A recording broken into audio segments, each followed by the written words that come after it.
people are gonna fall for it and be like, "Oh, he checks out the sex rehab. He's really trying to work on this." And I'm Right. like, "Child, don't be so quick with that. That's a PR stunt." Do you? But speaking Oh, of go ahead.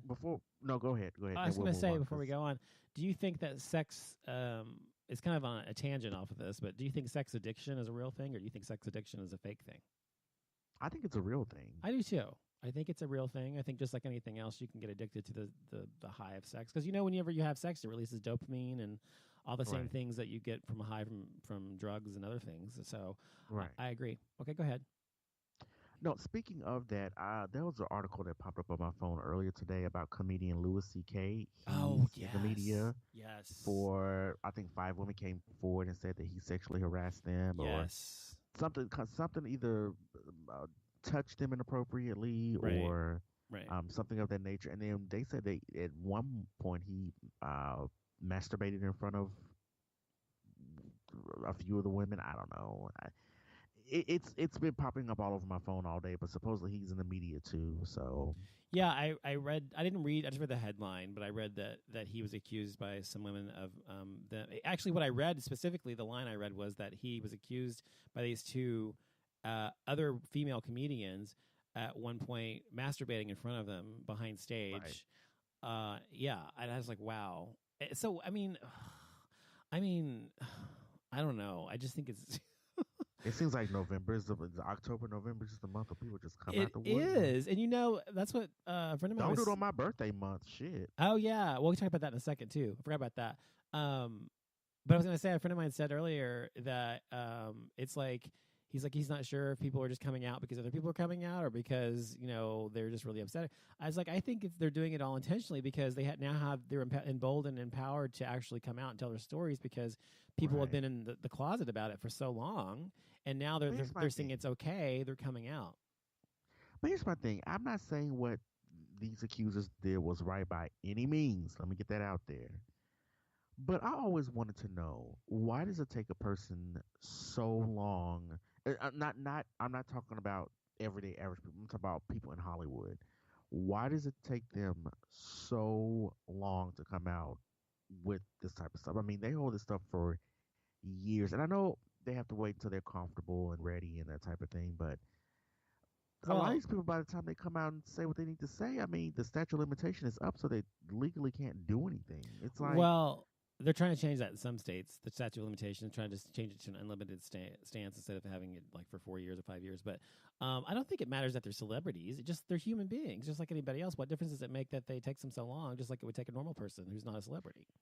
because I also feel like they're focused on their careers, and if they say something that may hurt their career, Oh, that that's type of thing. true. I mean, So, that's true. I'm sure that plays into it as well. I mean, that like, you're right. That wouldn't play into a regular average person's consideration, but I think it may to an extent if an average person is a I don't know, CEO or I don't know, a model or something. I don't know, whatever they do. Not a celebrity, but it's something, whatever they do, architect, whatever.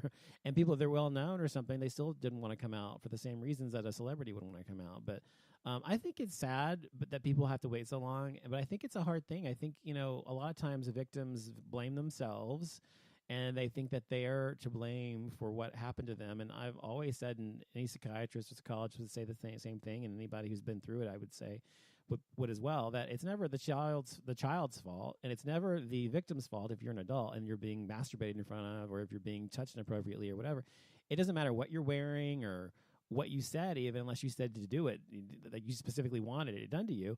I mean, there's nothing that you can do or say that it makes that okay. That unless you're intentionally inviting it, like literally saying, touch me or jack off in front of me or touch my balls or whatever, then it's not okay. So it's never. So I think a lot of times victims blame themselves, and that's why it takes them so long to come forward because they think that somehow they're complicit or they had a role in what happened. Especially women who say, men a lot of times misogynist men will say they dress too provocatively or they shouldn't wear this or dress like that if they don't want the attention and that kind of stuff. Well, we're allowed to dress however we want, men, women, whomever.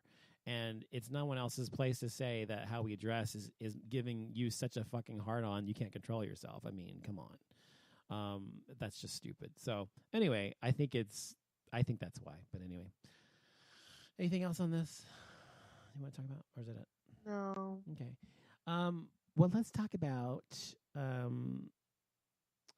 Oh yeah, I want to talk about this. Yes. Okay. So in politics this week, don't forget we didn't talk about your birthday too. I forgot.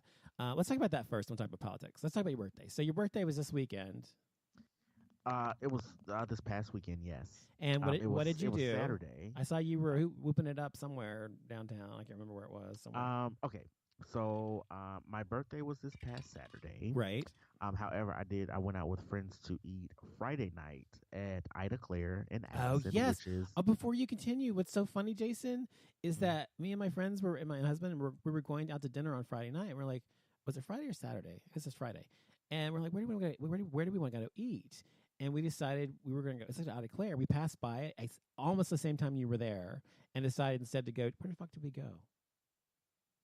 Oh, Macero. We went to Macero instead. Yeah, it was Saturday, wasn't it? It wasn't Friday. What's Macero? I never even heard of that. Oh my god, I got to tell you about Macero. You've never? I thought it was on Saturday. No, I went Friday night. Oh well, never mind then. Continue.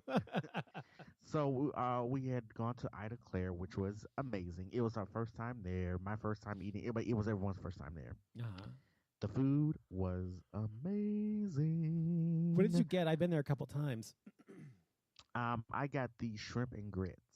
I don't like grits, but I heard those are good though. Mm-hmm. They are good. They are amazing. And the thing is, like, me and my friends, we all order something different so we can kind of eat off each other's plate.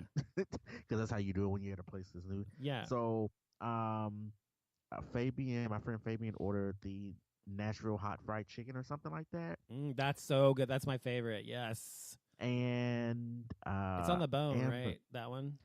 Yeah, and then Amber ordered. What did she order? I can remember. She ordered something. I can't remember what it was, but it was good. And then I had the shrimp and grits, and so we all kind of like. They have really good drinks there too, by the way. You should have gotten a drink. They do, and they're strong too. Oh my god. I had one that was super strong. Yes, they're really good. I think I've had almost all their drinks. They're really good. But it was good. I had a good and then we got a slice of the chocolate cake. Okay, now here's the thing about the chocolate cake. I love cake. I'm a foodie. Me too. Clearly. Me too.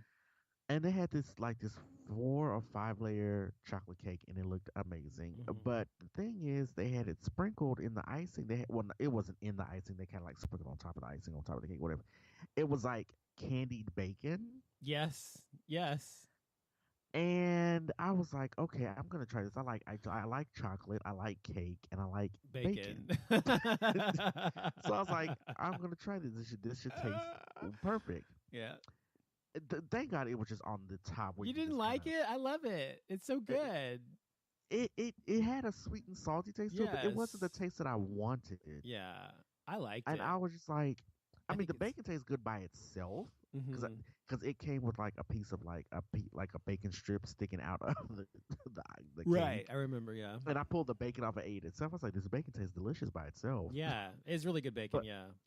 But when they put the sprinkles on top of the cake, I was like, oh, I'm not like it. Like we all took a bite off of it, and none of us liked the bacon mixed with the.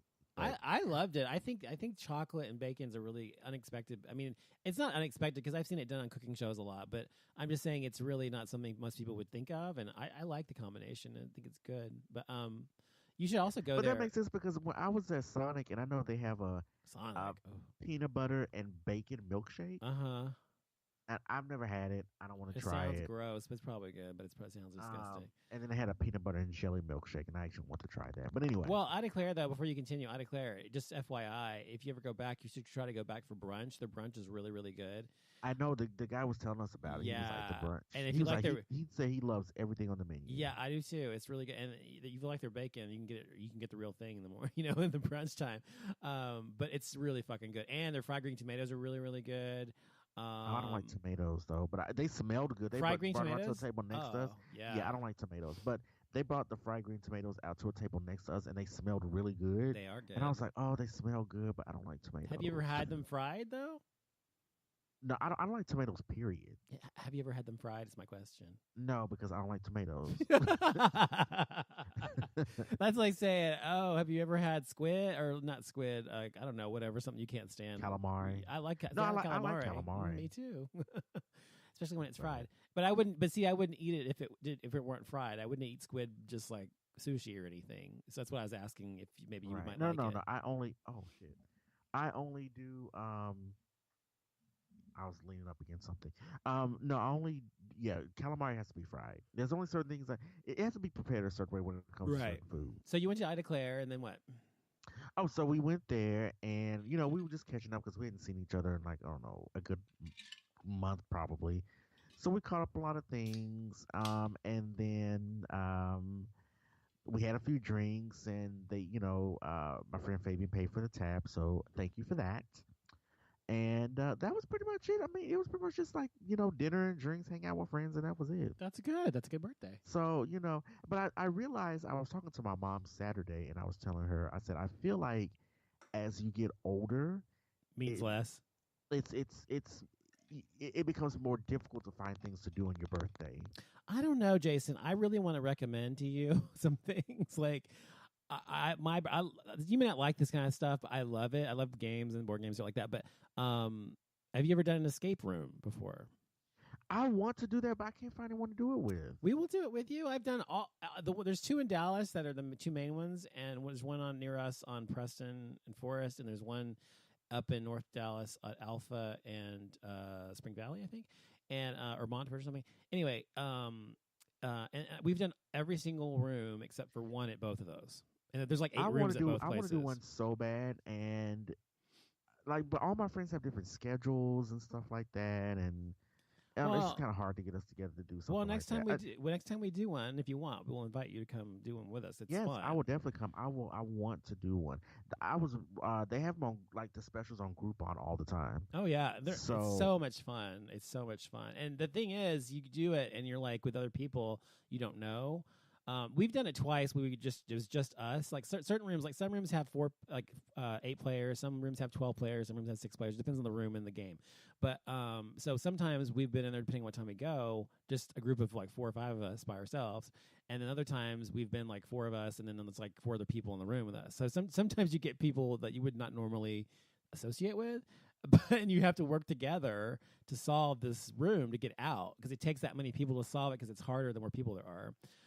But it's so much fucking fun, and I love it. So anyway, that's just a suggestion. Next time you have a birthday, you might want to try something. I want to do that because I was reading online that that one of them around here had like you remember the movie Saw? Yes, they had like a Saw. I haven't been to that one. I've been to all of them, I think. And I actually want to try that. Oh, why? I mean, the only difference is we don't really die if we don't make it out in 6 minutes. I don't think it. Oh, 6 minutes. Is that what it is? 6 minutes? No, 60 minutes. Oh, it was like 6 minutes. No, it depends. Like if you ever watch the real Saw movies, sometimes the time varies. But I think the most I've ever seen in one of the movies that Jigsaw gave someone 60 minutes to get out or something. Oh, like that. I see. No, that's cool. I haven't heard of that one.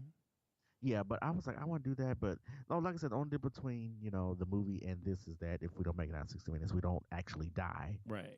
Or we don't have a razor to cut our heads off or something, So well, and before we move on, I want to tell you about. But you have to work as a team, so I really like that. You do. I want to tell you about Macero real quick. Macero is my favorite Mexican restaurant, and it's kind of elevated Mexican food. It's not just like slop you get at like El Phoenix or Taco like Bell. Fernando's in Uptown. I don't know. I've never been to Fernando's. Is it good? Oh.